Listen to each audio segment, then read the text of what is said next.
Welcome to Y Nada Más, a Real Madrid podcast.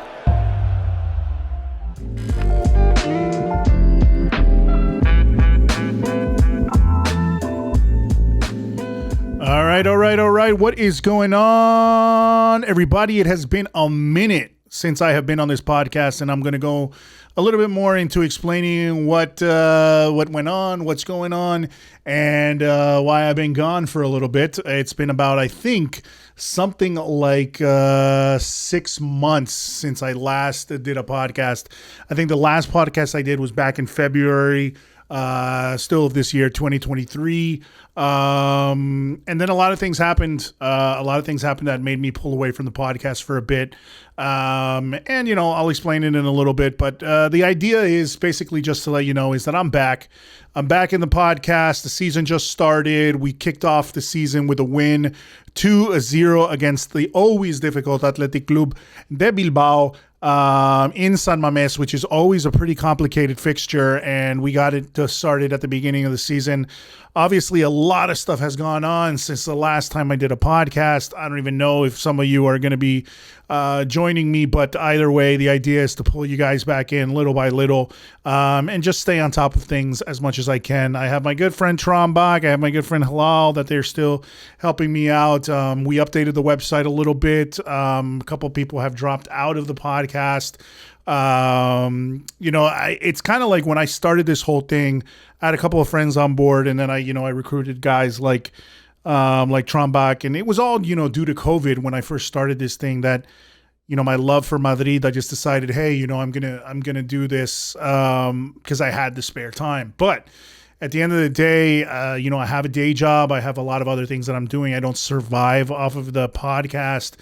And listen, guys, if you have never done a podcast before, a podcast is not to say that it's a difficult endeavor, because there's a lot of stuff that you can, but there's a lot of people that dedicate their lives to podcasting. And, if you want to dedicate your life to podcasting, if you want to dedicate your life to streaming and all that kind of stuff, and it's a hard thing, man. It's not easy to do.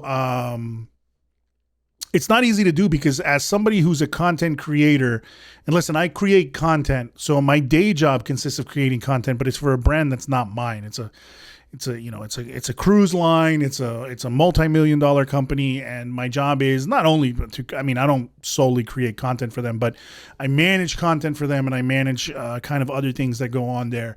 So it's, so kind of like, it's a little bit difficult sometimes to come back from work, and then after what you've been doing the entire time is your day job, and then to come on and jump on and do a podcast and go through editing it, sound checking, doing graphic design for Instagram, doing graphic design for Twitter. And I had a graphic designer before, and he's still with me sporadically. And then I had an editor before, and that he dropped off because his life got back to normal after COVID, and things started kind of picking up. And everyone's kind of been up and down, but now everything's now it's 2 years in, it's back to normal. People are actually going back to work, and obviously they've been back to work for quite some time now, but a lot of people that used to be hybrid are not hybrid anymore. Things have been moving back into the office setting. So it's been a lot of changes. And plus, listen, guys, man, I'm getting older. You can see here if you're watching the video. Oh, before we get into all that, hit the subscribe button on YouTube. We have a YouTube channel, so you guys can hit the subscribe button. It's at Y Nada Más Podcast on YouTube. We are on Facebook at Y Nada Más Podcast. We are on Twitch at Y Nada Más Podcast. We are also on, Twitter, which is now X, but I still have the logo for Twitter because, I can't get down with this X thing yet. And we have our website, ynadamas.net, in addition to being on Instagram at YNM Podcast. Because the great people at Instagram banned my video highlight at one point, and they just banned my account. So now I had to go to YNM Podcast, even though thankfully now La Liga is allowing people to have, not allowing, I guess if you can share at least the highlights that La Liga provides, which is great. But I wouldn't, reshare them on Instagram unless you want to get your stuff like knocked off or whatever. So anyway, at YNM Podcast on Instagram. So back to my story. Guys, if you want to be a content creator, you have to be consistently on top of this thing over and over and over again. And consistent. You have to be, if you're going to be doing once a week, which is what I try to do, it's going to be, that's one thing, right? But then there's people who do, if you want to be a content creator, it becomes a job. Essentially, you want to have to do, if you're going to do something every single day, trust me, it's going to become a job where you're doing it every single day. Even at a week, it's sometimes difficult for me because I got 2 kids, I got a wife, we want to go out for the weekend, we want to do stuff like that. And especially during a football season, and where there's Champions League and there's Copa del Rey and all that kind of stuff, you really end up covering a lot more. And with no help, essentially now, it's going to be a little bit more difficult for me. But the idea is to keep up at least with the once a week podcast. So sometimes I'll have to, I think the majority of the time what I'm going to try to do is I can't jump on it right after the game, but I am just going to sum up, let's say if there's a Champions League game or a Copa del Rey game during the week, and then there's a game on the weekend, I'll talk about 2 games in that. So really the idea is just keep on going, keep on flowing. And if you guys want to follow, I'm going to keep on trucking. It's something that I like to do. It's, I think it keeps my creativity fresh, for my other stuff that I do. And at the end of the day, man, I love Real Madrid and I love the team. So, and there's so much going on right now. It's so to jump right into Real Madrid, what's going on with the team. I mean, since I've talked to you guys, obviously the likes of Benzema are gone. The likes of Marco Asensio are gone.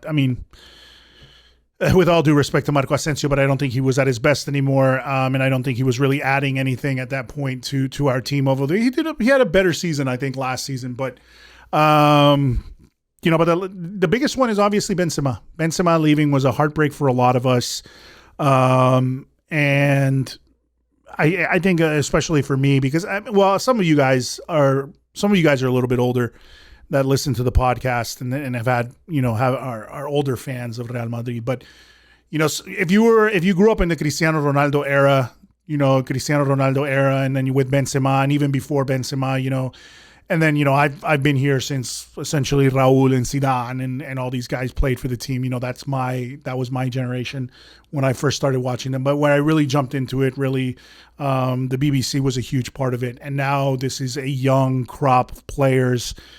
Who knows what's going to happen? I don't even want to get into Mbappé. Honestly, I feel like Mbappé at this point is the most toxic individual there is in football.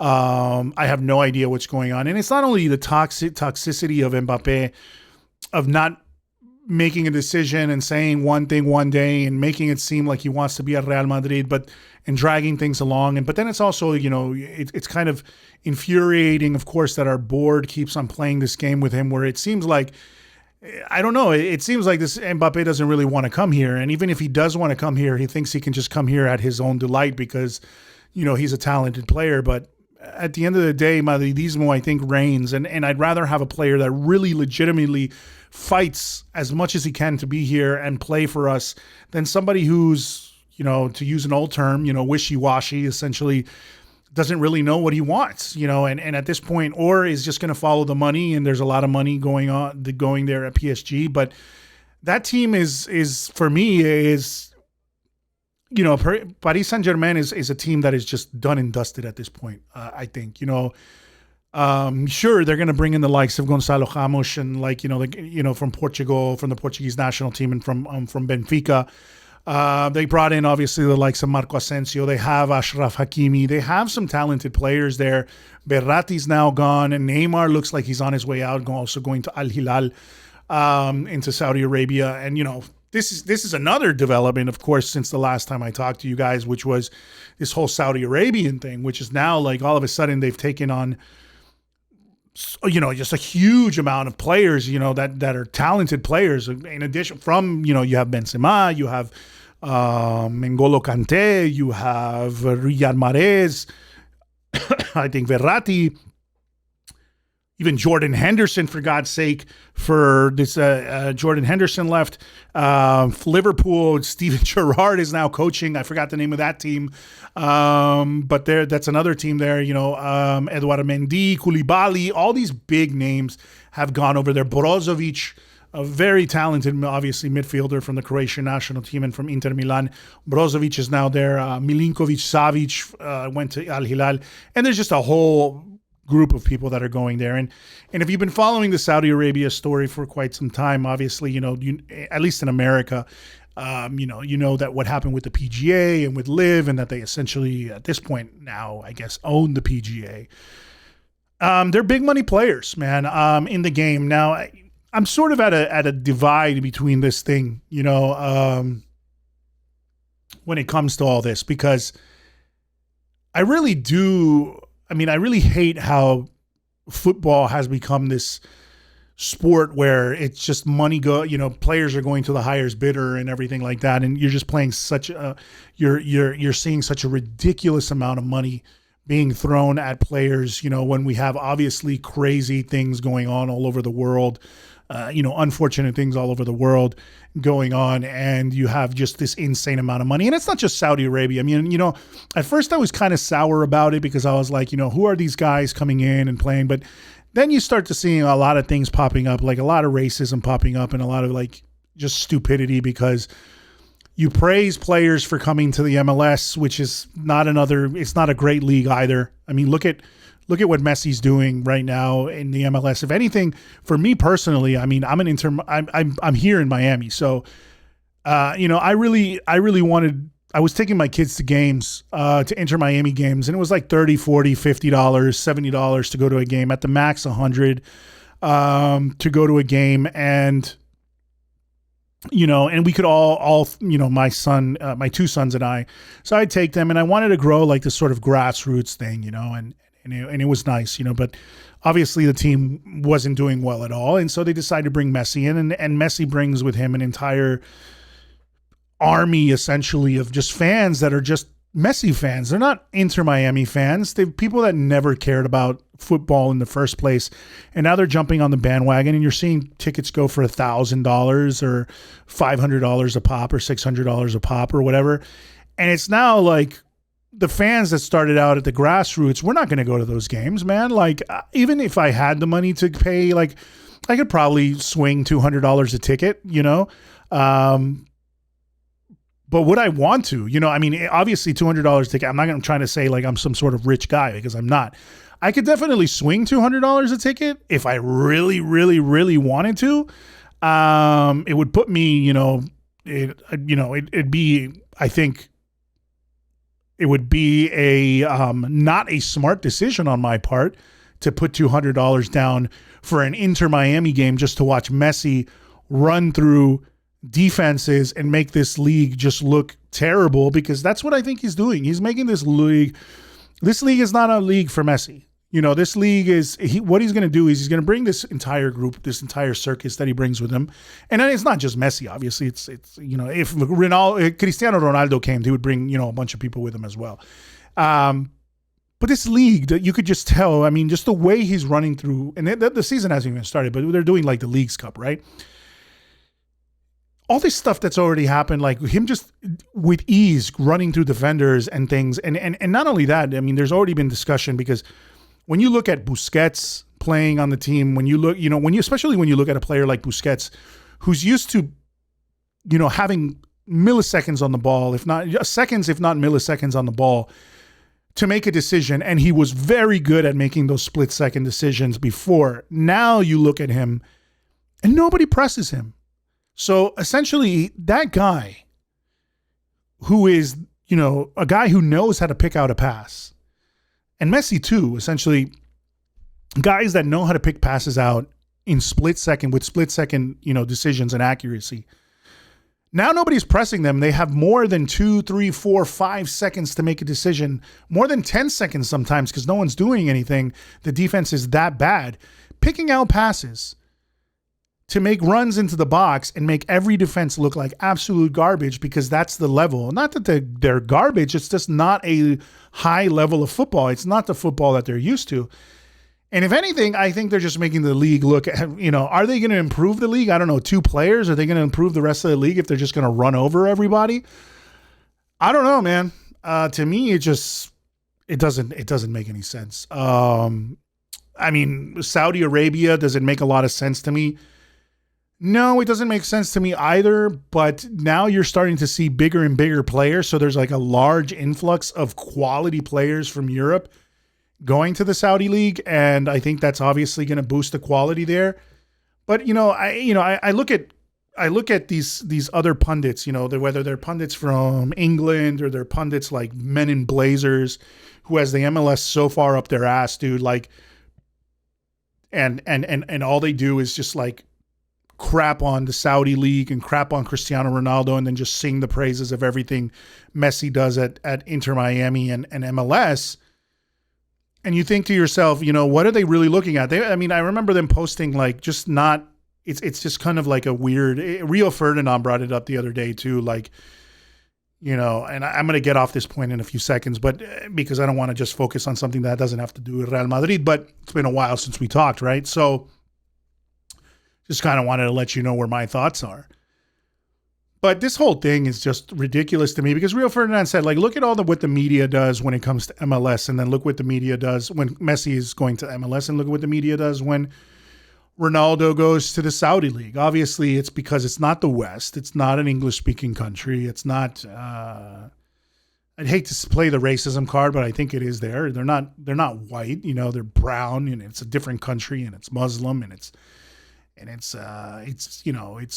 they like to call it like this, backwater league essentially. But then they're unfairly posting sometimes clips of, terrible plays that are made in the Saudi League. But then you see in the MLS, there's like the other last few games, I think there's been like 3 or 4 own goals scored on, in decisive games in a League Cup, like in a quarterfinal, there's been, tons of own goals happening.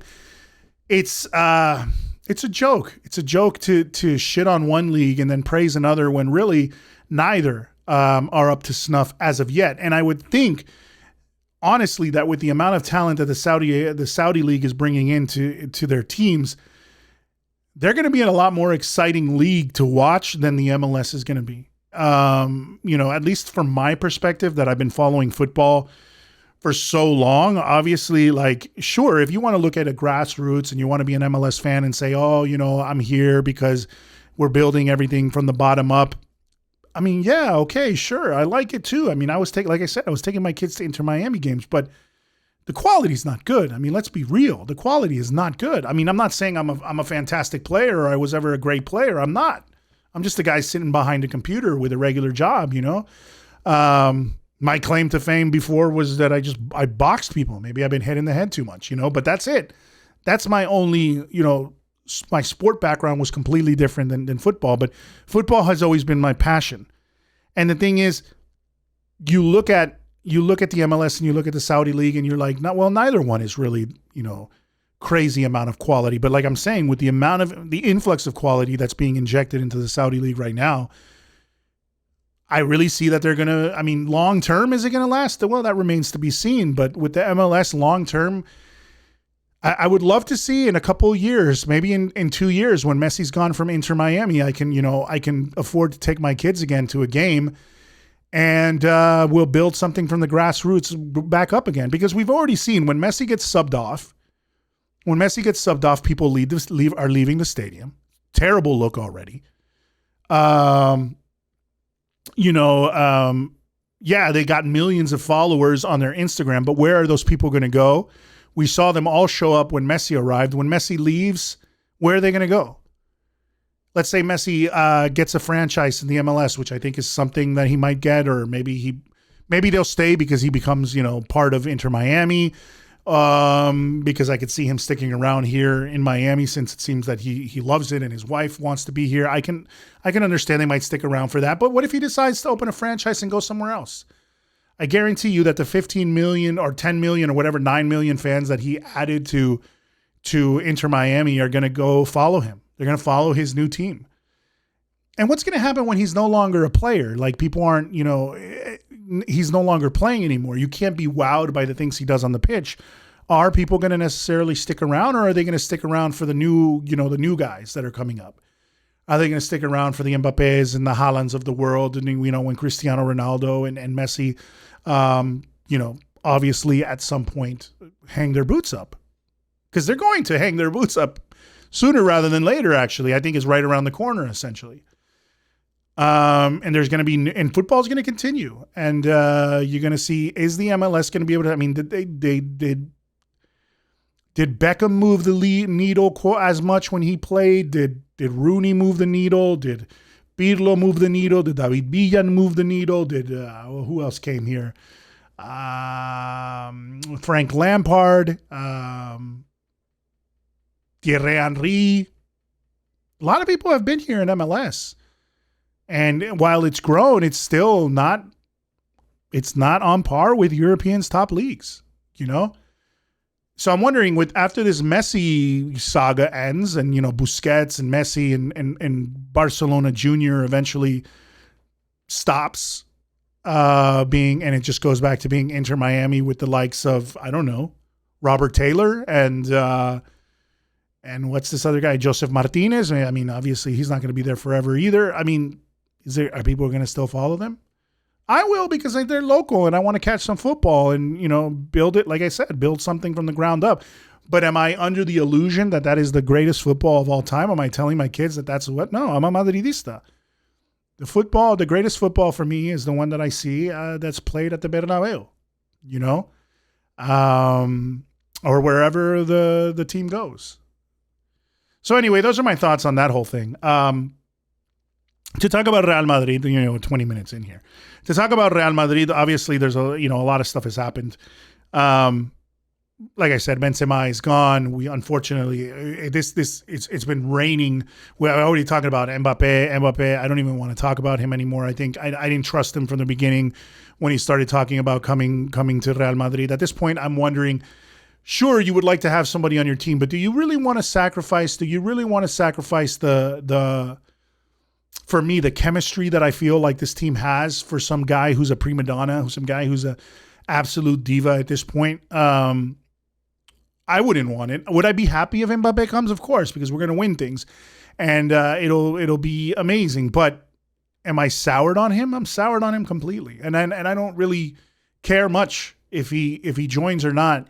I'll celebrate the goals and everything, but he's long gone from being a player that I respect and love, I might change my tune if he does end up coming and, wins a lot of trophies for us and just completely, turns things around. But at this point, it doesn't seem like that's going to happen, and I wouldn't hold my breath for it. And I think we so many of you guys have posted on Twitter or X now, formerly known as Twitter.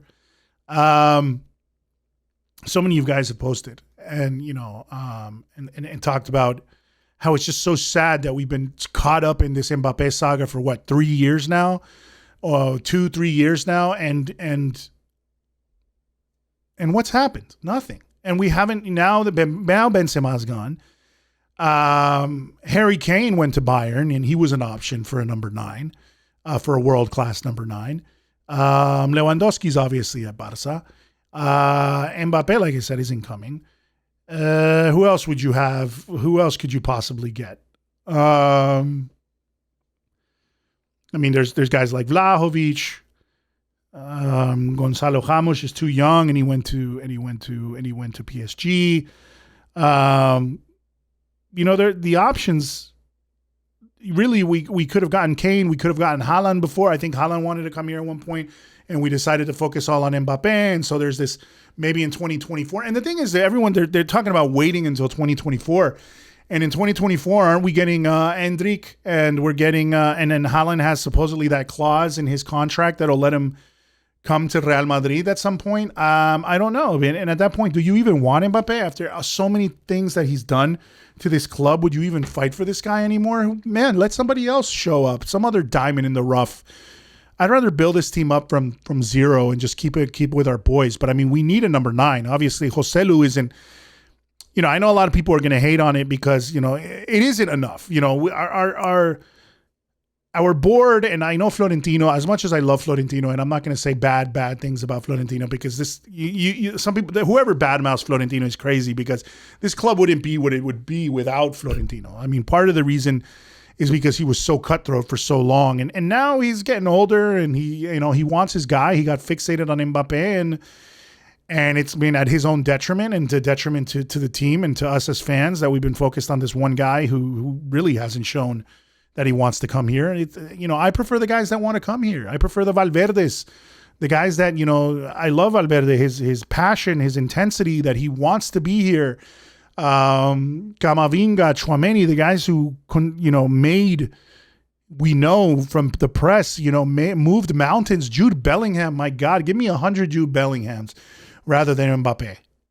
Give me Jude Bellingham all day, that kid. His attitude is absolutely spectacular. I can't wait to see what, based on, he looks like he's going to be very talented. And unfortunately, he's another guy on our injury list, but Arda Güler, give me those guys that really moved to come here. Vinicius, Rodrigo, these guys that have always shown a passion for Madrid, because that's what Madrid has always done, is look for guys who had Madridismo. And I like that feeling. I would rather us fill the team with guys that maybe aren't, we want world-class players, but I'd rather have really good guys, not even world-class, but really good guys, but that are all full of Madridismo and know how to play together as a team and have chemistry, because I think those guys would do better than, a team full of prima donnas. Essentially that's what PSG became, and we saw how they did. The no loyalty, whatever, we're just going to come and try to create some super team, and we've already seen in football, it's 11 guys. You can't try and fill the team with 11 different, massive egos and expect to win things. And we've already seen that failed. So now with Madrid, I like the core, the group that we have. I love these guys. I love these young kids that are hungry. We saw it the other day. What a fantastic game they were nervous at the beginning. I was saying, on X, on Twitter, essentially I was talking about how they were nervous. We starting with this, we're in this, playing this 4-4-2 diamond formation, essentially with Bellingham in that number 10 role, wearing the number 5 like Zidane, moving like a young Zidane, and he's spectacular. He does a lot of things, and he's fighting for the balls, and he's going back and making tackles and then making crazy runs from the defensive third, from the defensive third all the way to the attacking third, trying to make passes, trying to put balls into the path of Vinicius or Rodrigo. He's amazing. He's a fantastic player. And then, Vinicius, I think, is struggling, obviously, to play that striker role and be more central when he's been so used to being, that that left winger that plays really running up and down the sideline and essentially cuts in. That's what he likes to do. That's the type of player he is. And he's, without a combination with Benzema and those 1-2 touches with Benzema in the middle, we're seeing him sort of not adjusting well to the position yet. Ancelotti, as much as Ancelotti says that he is, but I think, obviously he's just, playing to the press and essentially playing to us to kind of keep us calm. But it's been evident to see that Vinicius hasn't, really adjusted to that position yet. Do I think he can possibly do it? 100%. I think Vinicius can do anything he wants, and I think he will, but I think he needs to wake up a little bit, because that last game, he wasn't at his best. But then again, he's playing in a position that is not his favorite. And I think we can always, the good thing about having somebody like Joselu is that we can always move to that 4-3-3 formation in different parts of the game, and then you can bring in somebody like Joselu, who I think people aren't giving him enough credit. Yes, he's not the greatest, but he's definitely better than Mariano. He scored, he's played, he has experience in La Liga. He has that Madridismo.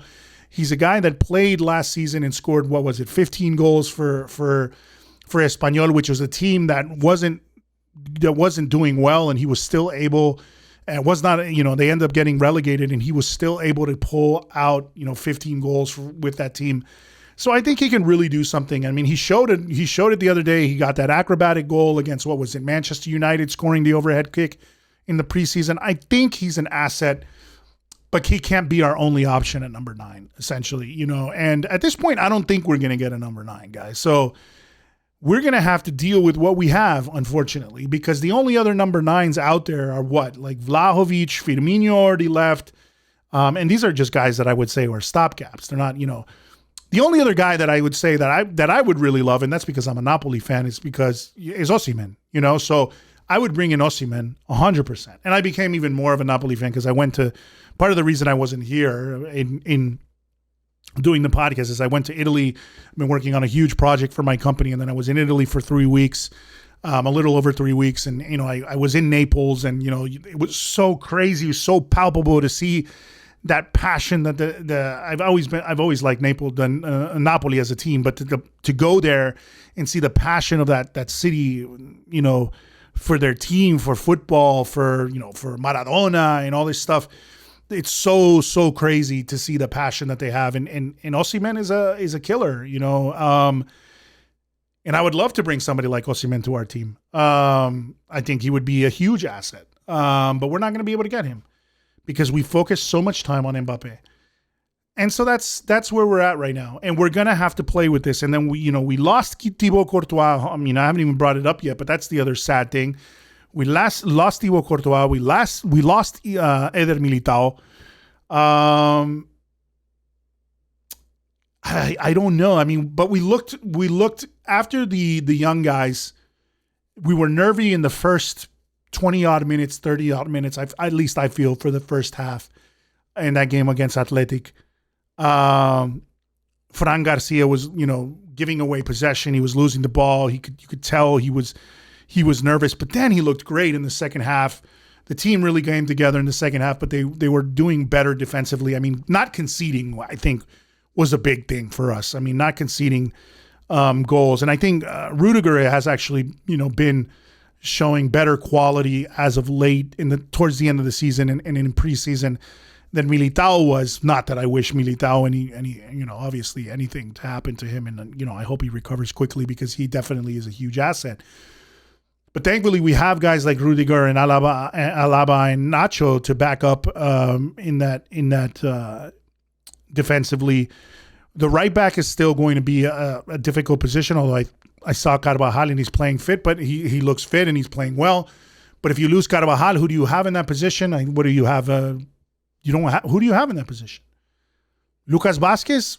Bro, Lucas Vazquez, I have a love and hate relationship with him. I like him because of how he is and his attitude with Madrid. But as a player, oh my God, man, he drives me insane. He runs up the side. He runs up the sideline. He runs up that right wing, and I just swear he swings in crosses that don't do anything.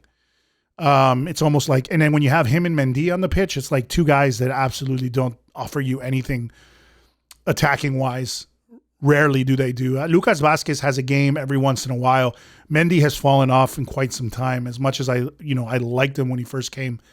But Fran Garcia, man, I mean, this kid is definitely somebody that I'm happy that we're going to have on this team. And as backup, Mendy defensively is always, I think, is going to help, but offensively is not going to help us there. And then in the middle of the pitch, I mean, we have just an abundance of quality, an embarrassment of riches, as they say, or an abundance of riches. We just have so much quality, whether it's Camavinga, Tchouaméni, Valverde, Bellingham, and then you have your two veteran players in Kroos and Modric. And one of the things I think, taking away from this game that we had against Athletic Bilbao, one of my feelings that I did have when I was watching these guys is that you had all these young guys on the pitch, save for Carvajal. So you had all these young dudes on the pitch playing for Real Madrid, first game of the season. They're all nervous, and there's nobody to calm them down. There's no leader on the pitch because Carvajal, even though he's wearing the captain armband and he's the most veteran player at that time, he's not like, for me, he's not like a vocal leader. He's not a vocal leader like a Casemiro, a Modric that, will start yelling at players and try to tell them hey, what are you doing? And that kind of stuff. Even though Modric obviously is a little bit more shy, he's not like a yeller, like an imposing figure, but his talent speaks for itself and his legend speaks for itself and people respect that. I think really from a leadership role, you're going to need somebody like a Toni Kroos on the team. For me, at least in the starting 11, You're going to need somebody like that, at least until these guys get a couple more games in. I would rather start with at least, Hala, of course, being our star right back, at least our best right back at the moment, would need to start. So he's a veteran. He's a veteran player, but you need somebody else veteran, and you need somebody in the midfield, and that would be Kroos for me. You need that. You need a little bit more of that leadership and that calm there, because there was a lot of nervousness going on, and somebody like him will kind of calm everybody down a bit. But there's no longer like a Sergio Ramos. There's no longer a Benzema. There's no longer a Cristiano. There's no longer a Casemiro like leading those lines. You had these imposing figures in the defense when it was Sergio Ramos, keeping the line in check. Then you had in the midfield, you had three guys that were veterans and could keep the line in check, essentially like Kroos, Modric, and Casemiro. And now you need to have at least one of them there. Bellingham, I think, has a great head on his shoulders, so I think he's going to show his leadership qualities pretty quickly. But still, we got to remember the kid's only 20, And then in leading the line, leading the attack, essentially you only have really Rodrigo and Vinicius. So you're not really going to have that sort of leadership now in the attack. They're going to have to bring it. They're going to have to step up, and that's kind of the scary part. I think there's a lot of youthfulness. There's a lot of things that excite me about the team, but the depth scares me. The depth scares me for sure now, especially now that we don't have Courtois in goal. There's talk of Kepa coming. There's talk of Bono coming. I think they've decided on Kepa. No, I don't know for sure. But at this point, no one's going to be able to replace Thibault. So whether it was Bono or Kepa, although I would prefer Bono, if Kepa comes in and Lunin, I think I thought Lunin did a pretty good job, even though he wasn't tested like a great amount. But I think he hasn't been given a lot of minutes. So, we have to give guys like that time to develop. And I think he can do some stuff if he's given minutes. And is he going to be Thibault Courtois, equivalent? No, of course not. But can he eventually, can he save us from a lot of problems? Sure. And if the defense is on point like they were the other day, I think we can do something. We can, make some waves. But I think this season is going to be a tough one. This season is going to be a tough one, especially with these losses. And it depends. With these losses of important players like Militao and Courtois,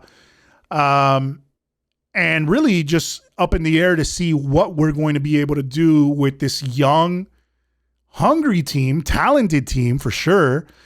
As they get more minutes and as they develop, are we going to see them, solidify and really, wow us and take things to a whole new level? I think it'll happen.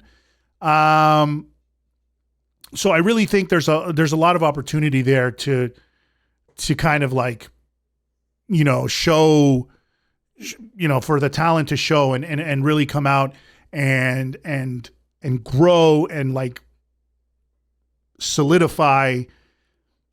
And as they get more minutes, I think they're going to get that. They're going to get rid of those cobwebs. They're going to get rid of that feeling of everything being so new. And then I think you're going to see them develop into a quality team. And I'm excited, but I think this is really the year of turnover, essentially. Now that Benzema is gone, this is really the year that this rebuild, essentially, of these young guys, has to show fruits, And we need a number 9. I'm not saying we don't need it. It's horrible that we don't have one. Besides Joselu, we need somebody else. And the whole Mbappe saga just destroyed everything, because I would have preferred Harry Kane, man. I'm one of those guys that I was kind of excited about the prospect of Kane coming to Real Madrid. I think the guy has a good head on his shoulders. I think he's hungry to win trophies. That's what he wants in his life. He's going to guarantee you goals. He's a natural goal scoring talent. He's a good guy. He's a fighter, man. And he did what he did with Tottenham of all teams, but he was never going to win anything with them. And if you give him the quality service that he needs, he's going to score. So I really think that was the choice. I would rather have a number 9 than a winger than Mbappe. But if we get Mbappe, great. But I still, I don't know. I would rather, I'd rather Haaland come, because I think we need an out and out number 9 more so than we need a guy who's really a winger that we're going to convert into a striker. So I don't know. I don't know what's going to happen. I really don't know what's going to happen. There's so many question marks on this team. And right now things started off well. And hopefully they continue well. They didn't start off well for Barcelona, which is always a good thing. And always good in seeing them kind of get flustered. And Getafe is just a psychotic team, I swear. They're like the serial killers of football.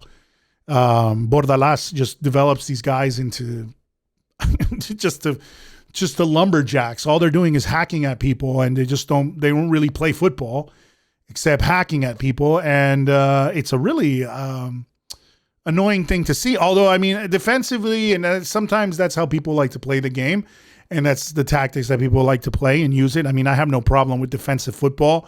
Like I said, I'm a fan of Serie A. Aside from being a Madridista, I'm a fan of Serie A, and I don't mind Catenaccio and all that stuff. But Catenaccio is more about good, solid defending, and was about good, solid defending and locking everything down, not about being like an animal and beating the shit out of people, because that's what Getafe like essentially does. And really, the refs were letting them get away with it, getting away with bloody murder. Even though I didn't, mind obviously that Barcelona was the one. But we're gonna have to play these guys too, and they're gonna try to do the same crap. And we have a lot of young players now that can get dragged into stupid antics. So you definitely need more experience there for the guys to keep good head on their shoulders. When they're getting roughed up and things like that. Because if not, you're gonna have red cards all day. So, like I said, the season is starting out well. We're going to starting out at least in a positive note with the result, 3 points against Athletic. The season isn't starting well from an injury perspective. We have, like I said, we lost Tibol, we lost Militao. God forbid we lose anybody else. Hopefully, knock on wood, that doesn't happen. And hopefully these guys recover a little bit quicker and they come back and they're just as good. But it's not going to be for some time. Goulet, I think, is out for, something like 6 weeks. So hopefully we can see him, but he's still young too. So it's still all very new. Like the 2 guys that we lost are, not to say veterans, but Thibaut is a little bit more, but Militao is a little bit younger, but still, he's already a veteran on our squad and somebody that's important to the team, especially when it comes to depth in our defense. So it's really just starting out very, even though it's good in the results wise, it's going to be nervy. We're all nervous. All of us Madridistas are nervous to see what's going to happen. And we want to see some more movement from the board, possibly getting us some sort of backup, maybe giving us a number 9 to I would take Vlahovic. I think he was great with Fiorentina. I don't think he had a great season with Juve, but I think he's a solid player. He'd be interesting to have. Obviously, he's, people, do you want to make the same mistake that we made with Jovic and guys like that? But Vlahovic is more of your out and out number 9. He's a physical guy. He's a tall guy. I think he's got quality too. But we'll have to see. We'll have to see what's going to happen. So with that said, guys, I'm going to cut this one short a little bit because it's been a while since I've talked to all you, and I don't want to drag on about everything. But really, I'm really happy to be back on the podcast. And here's the outro. Sorry, but really, it's good to be back. So essentially, just follow us on, follow me, follow the team here at Nada Mas as we try to get back into the swing of things, the swing of the season. Like I said, now I'm kind of a one-man show when it comes to designing and editing and all that kind of stuff. When it comes to the podcast, I'm editing it, I'm designing it, I'm doing everything. Obviously, I'm going to bring in guys like Halal. I'm going to bring in guys like Trambach to join me on the show. I'm also going to bring in, write me at info@inadamas.net if you want to join the show as just jump on and talk. At this point, I think what I'm going to do is I can only have kind of like one at a time, or essentially you might be able to have up to 3 people. I'm also thinking about doing some live streams of like, reaction videos where I follow the game along live, and we can watch it live and just stream it. See kind of if I can build a following there on YouTube. So make sure to follow me on YouTube, subscribe to the channel there. On YouTube at Nada Mas Podcast on YouTube, at Nada Mas Podcast on X, Twitter, at Nada Mas Podcast on Facebook, and on Instagram at YNM Podcast. And then also we have our website, which is inadamas.net, which I once again said we updated. It's a little bit different of a layout now, and hopefully it's a little bit easier for you guys to navigate. Once again, please subscribe to the channel, guys. It's super important for us to, in order to build this community. Keep following me, keep commenting. I'm always commenting on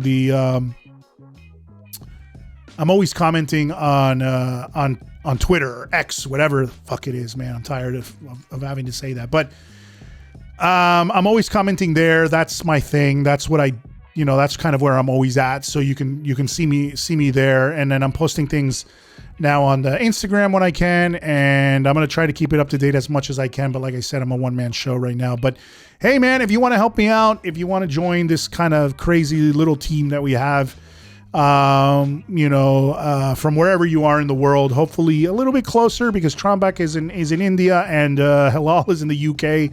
Any of you guys that are here in the States that are Real Madrid fans and have something that maybe can help out jumping on the podcast occasionally as well, we can figure that out. So write me at info@nadamas.podcast. And that is it for this episode. Like I said, guys, good to be back. It's been a while. I've been really busy with work, and I'm going to try to do this, like I said, on a weekly basis is the most important thing.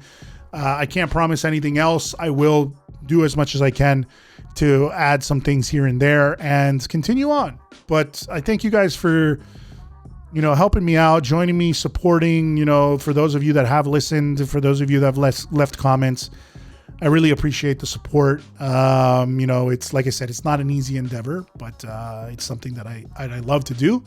So I'm going to continue doing it, and hopefully I can stay on track. And that's the idea. So thank you very much guys for listening, and I'll talk to you again soon. Hala Madrid.